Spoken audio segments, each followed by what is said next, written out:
We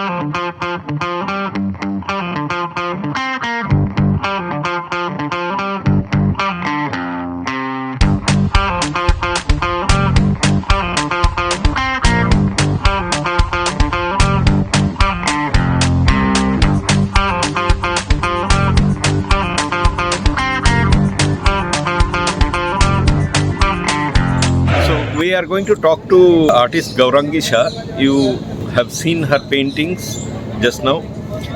Very different kind of artworks and very passionate artworks. So let us try to know something about her life as an artist. Since when you are painting? Since how many years? So it has been 12 years since I've started painting, and there has been no stopping since then. So every year I create a series, so it started since 12 years back, yeah. Okay. And was there any particular incidents or some turning point of life that made you taking up the brush and the paper for some particular reason? What prompted you to do this? So I remember this very clearly. I had met a group of people, and the way I was with that group of people was something which I have never seen that within me. My whole personality had changed, where I was doing things to please them.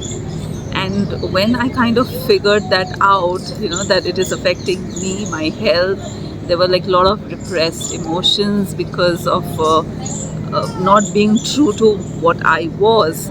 That's when I realized that I'm not going down a very healthy path. And I wanted to express myself, and words were not in my favor. So I decided to use art to express what I was feeling, to express what I had actually become. And it was like a journey for me to look for myself, to find out the actual person who was hidden behind all these layers of fake masks. So I decided to slowly peel off the mask to know who I am. So that's how I started my journey as an artist, like a proper artist where I can express. When I see you painting, it seems as if you are kind of possessed by a passionate rage, and you are as if interacting with something on the canvas. Now, on the canvas or the paper. Now, I mean, it looks as if the painting is painting itself. It's not you who is deliberately doing anything at all. It's happening. How does this process work with you? And also, my question is, when you say that a decade ago you realized that you needed to express things. You needed to express things, your realities or your feelings, real feelings. So, do your pieces of art really your self-portraits all the time? Is it so, or it's something else, some other elements you keep on projecting, which is not self-portrait but some other people? What is it? Yeah, so going back to your first question, the first question is like when I start painting, whenever I start painting on any substrate, I have to close my eyes. I have to process what I am going through at that particular moment. I have to know, I have to be extremely sensitive to my emotions, because finally it is all about expressing yourself. And to do that, you have to be in connection with your inner self without any kind of censor, without any kind of ban, without any kind of obstacles. So whenever I paint, I kind of bring all that energy which is within me onto my substrate. I close my eyes, I touch the substrate, and everything starts just pouring out from my core, I can say that. And that is how I go about it. And it's the thing is that I never decide on what colors I have to choose. I just normally I keep everything in front of me and I just grab. and everything just falls in its place, where each color reflects the emotions which are being portrayed outside. So that is how I put my things across on paper or on any substrate. And you are right in some way. It is a self-portrait. Each thing is my emotion. So it does come out in the way I reflect, I think, I emote, I express. So every figure, every face, every line is a self-portrait. To an extent that I remember once, long time back, I was painting.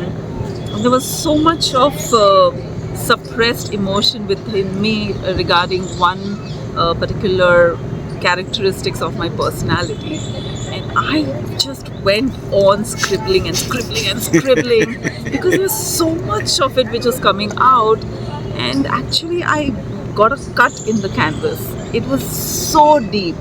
And the minute I do that, it's like it releases me completely. I feel so liberated, I feel so light, I feel so energetic. But yes, it does drain me out, and I feel like a part of me has gone out. It's out in the space, and it's away from me. And yeah, so that's what I feel each work does. Is it a reason why you had to go for not very realistic kind of images where the artist has to be a little bit cautious about proportions and things like that, and also work and rework on the image, painting for a longer period of time? Is it the reason that you are absolutely spontaneous when you are before the canvas or the paper, that you paint images which are not very clearly identifiably figurative, in the sense you don't see a nose, you don't see a clear eye, or you don't see very specific things as we see on a human face. So is that the reason? Maybe I don't know whether it's happening consciously or unconsciously, where I don't see any definite form which is appearing. But all I can say that for me, my emotions which are being reflected in each painting is definitely focused on the eye area. The focal point is very much in the eye area. So because there's too much of angst, I mean, I feel your eyes tells you what a person feels. It's through the eyes. It's a window to the person's soul. Absolutely. So for me, that is main focal point. The other things come because I love imperfection. I don't like everything to be so nice and clean and precise. That's absurd. Yeah. That's a lie, actually. Yeah, that's it's a mask. lie. Absolutely. Like I have a painting which is saying that perfection is a myth, and I don't like perfection. It has to be something which catches your eye. It's like, oh wow, what's that? Where did that come from? So I want to create that spark. I want people to notice the painting for it being abnormal, for it being different. And again, it's not coming intentionally, it just happens because that's my personality. Don't you think, again, this way of creating art pieces impose a limitation on the medium that you use? Question is coming from this background that the early surrealists tried oil paint, but when the image is pouring out of the subconscious, there is no stopping. I mean, it just going on happening, and then they discovered that finally, when they're ending up making a mess, because oil paint doesn't dry. Yeah. One layer smudges over the other, and it makes a mess on the canvas. So collage came in to avoid this smudging issue. So you are mostly using acrylic and charcoal. Okay. What I'm saying is, you have to use that only, right? The way you paint, you cannot use oil, or you cannot use probably watercolor either. I can see what you're trying to say. Does it create limitation to the intuitiveness of that moment? Yes. Maybe it also depends on the mood one is in. What is it that person is trying to reflect? What is it that the person wants to say? What is it that artist wants to portray? If the artist is in a calmer mind, in a very gentle frame, then the the painting which comes out is also very different. I have seen it for myself. It's like there was a time when I was listening to some nice calming music, and all I did was just doodling with a pen. And when there is a lot of angst within you, that's the time you need the medium to be very raw and very versatile and very, like, like slapstick kind of a thing on the substrate. So I think it basically depends on what is it that you want to reflect, and from there one can carry on. Like with charcoal also, when you use charcoal, and if you just let go of the fact that it's a very messy medium, then you can have a ball of a time, because you can just like apply it, smudge it, remove it, and do so many things with it. So charcoal as a medium by itself is also extremely beautiful to reflect what you want. What you are saying, some of it rhymes so much with me that I find that sometimes people say that I paint only oil, or I paint. Some people take a lot of pride in I paint only in oil today, or only acrylic, or only pencil sketch. So what you are saying, I mean, I also think so, that the medium cannot be frozen for an artist really. It depends on the spirit with which the artist is going to project an image, the spirit and the kind of image. So that decides the medium. It's not my style is acrylic or my style is this, because or that means the artist paints only a certain kind of painting, because of which the medium is the same all the time. Yeah. One last question. In today's world of artificial intelligence, this chat GPT and so on, where in social media people advertise, I mean, some companies were advertising, I saw, that write a best-selling book through chat GPT in 1 hour. So, very interesting thing. So, what do you think? I mean, in art also, in the long run, there may be some real effect of artificial intelligence, or it's okay, some practical utility that is, but in real art it will not really play any role in future either. What do you think? I feel like when in the future, if one is able to create art using ChatGPT, then we will become old masters, because we were the ones who actually working with paint. So obviously the perspective will change, and the demand for more textural stuff will be more evident. So, but I definitely feel that that's my personal perspective, that it's great fun to actually feel the paint in your hand, because it is only through your senses which comes on your substrate through paint or any other medium that you are using, that your little self, your little soul is also getting transferred into a substrate. If you do everything digitally, there is no fun. It's like you're having a pill just to kind of ease off your hunger, which is more fun when you actually chew the food, smell the food. So even when you're painting, the senses of everything you are taking in your hand, your body, the way it moves, all that matters when you're painting. It's just not like with a mouse or with a pen. It's just that all your senses are inside. So that's what I feel. Yes, that is from the artist's perspective. I fully agree.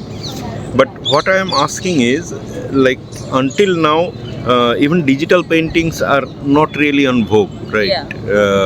Of course, there are something called NFT and all that stuff is there, but in real terms, digital painting is not really given the same status and like a piece of art, truly. But in the long run, they may be. We don't know. Yeah. I mean, they may be for the reason that there is conceptual art, which is very much in vogue in the West. In India, we still don't much appreciate it, where the objects used for conceptual art are simply purchased from, ready-made objects, right? So, thus could be, the same thing could be for digital art as well. But what I am trying to say is not from the artist's perspective, that is the pleasure of the artist in making an artwork, that's one thing, that's for the artist. But for people appreciating art or pieces being recognized as true art pieces, do you think this artificial intelligence thing will ever be able to generate on its own such kind of real art pieces, which finally, even if you take a digital art or if you take a piece of conceptual art, the idea comes from the human mind, right? But when artificial intelligence will do something, it's something the machine is doing. The whole creation is being done by the machine, even the idea. Do you think that that makes sense? I mean, somehow I don't feel it makes any sense. I mean, it will not probably, in my opinion. I'm a little bit of an old timer, but what do you think? I mean, that may turn out to be true tomorrow.